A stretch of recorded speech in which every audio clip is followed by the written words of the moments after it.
Damde Christian College na sinnaduna nongmagi oina awareness program ama pangthokhi.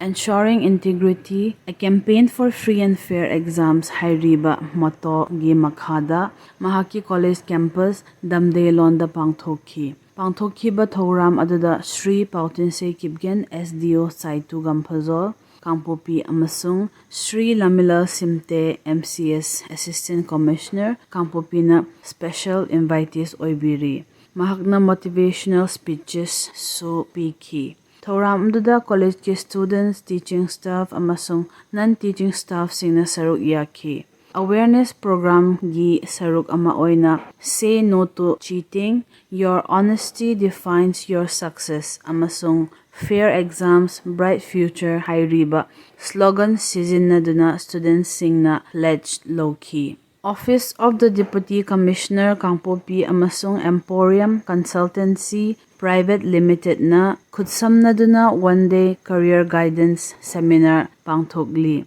Employment, skill development amasung nahasinggi recruitment panghannabagi matangda chathariba seminar asida chamayangkei henba youths singna saruk yaki. Kangpokpi gi LNC Hotel da chathariba thoram aduda aviation, hospitality amasung cruise line digi direct recruitment phangnabagi opportunity supiki. Kangpokpi Jilla gi manungchanna leiriba Superintendent of Police Office na Run for Unity hairiba campaign gi makhada Rashtriya Ekta Divas National Unity Day numit pangthokre. Sardar Vallabhbhai Patel gi pokpanamit 150 birth anniversary da pangthokliba thoram aduda Additional Deputy Commissioner Sri N Sohungam Baite MCS na flag off tobiki. DC office gi staff, district level officers, sub-deputy collector headquarter amasung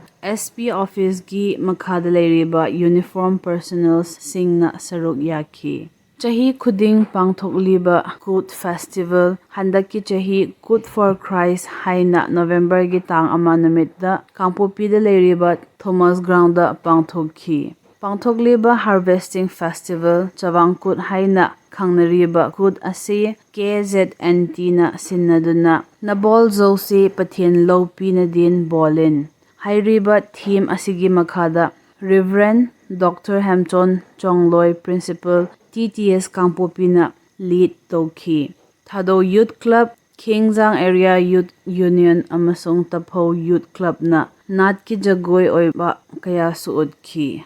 Jilla manungda khun khudingi pastors, village chief aduga lising hinba khunjasing na saruk yaki. Osis College amasung Kuki Students Organization Kangpokpi na khutsamnaduna 7 km marathon organized tokhi. Run for Unity hairiba theme gi makhada chathariba thoram aduda marathon runners 503 na saruk yaki. Keithamanbi military colony digi hauraga Kangpokpi Thomas Ground da loisinkhiba marathon adu nupa amasung nupigi category tunganna khaidokhi. District Administration Kangpokpi na sinnaduna Mari Suba Janjatiya Gaurav Divas Numit Eklavya Model Residential School Saparmena da pangthokre. Kangpokpi gi Deputy Commissioner Sri Mahesh Chaudhary na program flag off tokhi. Loinana saruk yakiba participants, dignitaries, students singna numit aduda Bhagwan Birsa Munda amasung Tribal Freedom Fighters singbu floral tribute piki. Dr. Ngamkhaw Haukip Principal EMRS na Learning of Tribal Languages and Tribal Way of Living gi matangda speech piki. EMRS students amasung Keithamanbi Government High School gi students singna cultural dance perform tokhi. Kangpokpi district gi oina 54 suba district level students science seminar 2024 ZEO office Kangpokpi da pangthokhi.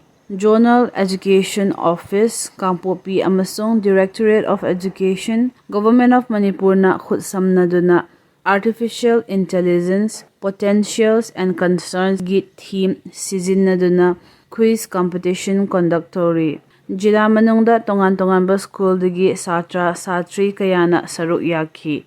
Loinana compete tauki.